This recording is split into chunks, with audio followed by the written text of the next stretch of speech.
بسم اللہ الرحمن الرحیم۔ جملہ علماء اہل سنت والجماعت کا اس بات پر اتفاق ہے کہ اولیاء اللہ کی کرامات برحق ہیں، اور ولی اسے کہتے ہیں جو اللہ تعالیٰ اور اس کی صفات کی ممکن حد تک معرفت رکھے، پابندی سے عبادات ادا کرے، معاصی سے پرہیز کرے، لذتوں اور شہوات سے گریز کرے، اور مخلوق خدا کی خدمت محض رضائے الہی کے لیے بجا لائے۔ اولیاء اللہ کی کرامات حق اور فرع ہیں معجزہ کی۔ معجزہ نبی کا خاصہ ہے اور کرامت اولیاء اللہ کا خاصہ ہے۔ کرامت اولیاء کا منکر معجزہ کا منکر ہے، اور معجزہ کا منکر رسول خدا صلی اللہ علیہ وآلہ وسلم کا اور قرآن کریم کا منکر ہے۔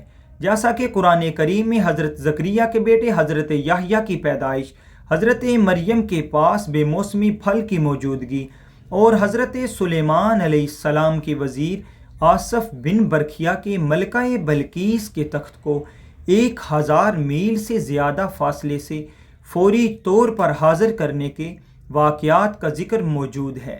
کرامت پوشیدہ رکھنے کی چیز ہے اور معجزہ ظاہر کرنے کی چیز ہے۔ اولیاء اللہ کرامت کو چھپاتے ہیں۔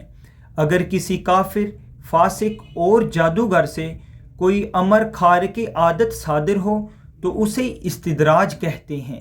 کرامت اور استدراج میں فرق کرنے والی چیز شریعت مصطفیٰ صلی اللہ علیہ وآلہ وسلم ہے، کیونکہ شریعت کا باغی ہرگز ولی نہیں ہو سکتا۔ ولایت چونکہ نبوت سے مستفادہ ہوتی ہے، اس لیے ولی کی کرامت بھی نبی کے معجزے کا ذیل ہوتی ہے۔ جس طرح معجزے 2 قسم کے ہوتے ہیں، ایک حسی اور دوسرے عقلی۔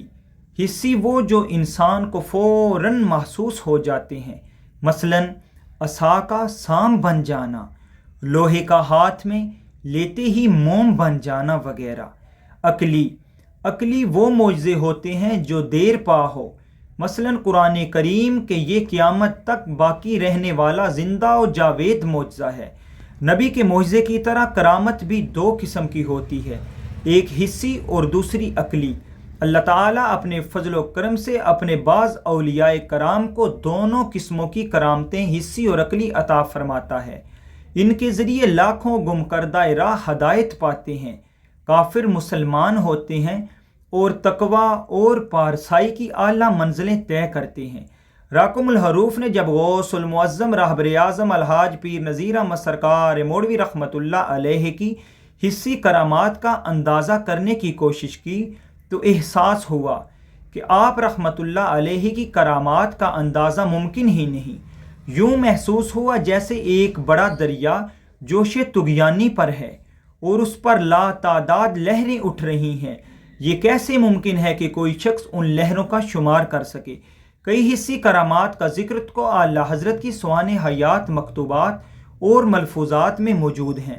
حقیقت میں آپ کی ساری زندگی ہی کرامت ہے۔ راکم الحروف کا مشاہدہ ہے کہ سال بھر میں عام ایام میں روزانہ 200-300 ارادت مند حاضر ہوا کرتے، اور کم و بیش ہر ایک اپنی اپنی الجھن اور مصیبت لے کر حاضر ہوتا، مگر اعلیٰ حضرت حضور پیر نذیر احمد سرکار مولوی کی ملاقات کے بعد ہر ایک مطمئن نظر آتا۔ بیشتر لوگوں کے معاملات ان کی مرضی کے مطابق حل ہو جاتے اور بقیہ کے معاملات کی شدت میں کمی ہو جاتی۔ اسی طرح ہر سال 2 مرتبہ عرس شریف کے موقع پر لاکھوں وابستگان دامن حاضر ہوتے اور اپنی اپنی تمناؤں میں وہ فیض یاب ہوتے اور ان کے لایخل مسائل حل ہو جاتے ہیں۔ ابو النصر حفیظ جلندری صاحب رحمۃ اللہ علیہ مئی 1952 میں اعلیٰ حضرت رحمۃ اللہ علیہ کی خدمت اقدس میں موہڑا شریف حاضر ہوئے اور بیعت طریقت سے مشرف ہوئے۔ جون 1954 عیسوی کے عرس شریف کے موقع پر اعلیٰ حضرت پیر نذیر احمد سرکار مولوی رحمۃ اللہ علیہ نے دربار شریف کی ایک بڑی مجلس میں فرمایا کہ حفیظ تمہارا نام ہمیشہ زندہ رہے گا اور آپ حافظ شیرازی سے بڑے شاعر قرار دیے جائیں گے۔ جون 1954 عیسوی تک اگرچہ پاکستان کے قومی ترانہ کی دھنوں کو ترتیب دیا جا چکا تھا، مگر قومی ترانہ موجود نہ تھا۔ تمام معروف شعراء کو دعوت دی جا چکی تھی کہ وہ اپنے اپنے ترتیب کردہ ترانے پیش کریں، چنانچہ اکثر شعراء نے ایسا کیا۔ اگست 1954 عیسوی میں مسٹر چھاگلا کی ترتیب شدہ دھنوں کے مطابق حفیظ جلندری صاحب کے مرتب شدہ ترانہ کو قومی ترانہ کے طور پر منتخب کر لیا گیا اور پہلی بار 14 اگست 1954 عیسوی کو ریڈیو پاکستان سے یہ ترانہ نشر ہوا۔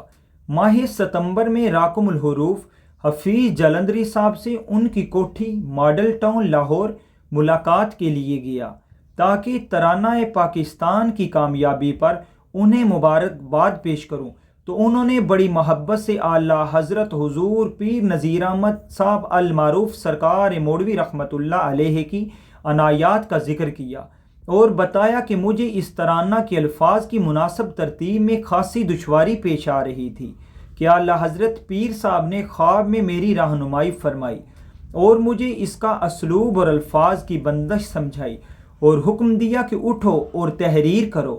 چنانچہ یہ ترانہ انہی کی رہنمائی میں مرتب ہوا ہے اور یہ ان کا تصرف ہے۔ مزید برآں حکومت پاکستان نے مجھے مبلغ 5,000 روپے کا انعام بھی دیا۔ ہمارا قومی ترانہ بلا شبہ اقوام عالم کے ترانوں میں بے مثال ہے۔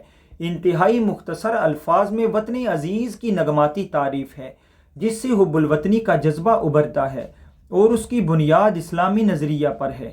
الحمدللہ کہ اعلیٰ حضرت پیر صاحب کے ایک خادم حفیظ جلندری صاحب کا مرتب کردہ قومی ترانہ آردانگ عالم میں گونج رہا ہے اور انشاءاللہ العزیز ہمیشہ کے لیے یہی قومی ترانہ گونجتا رہے گا۔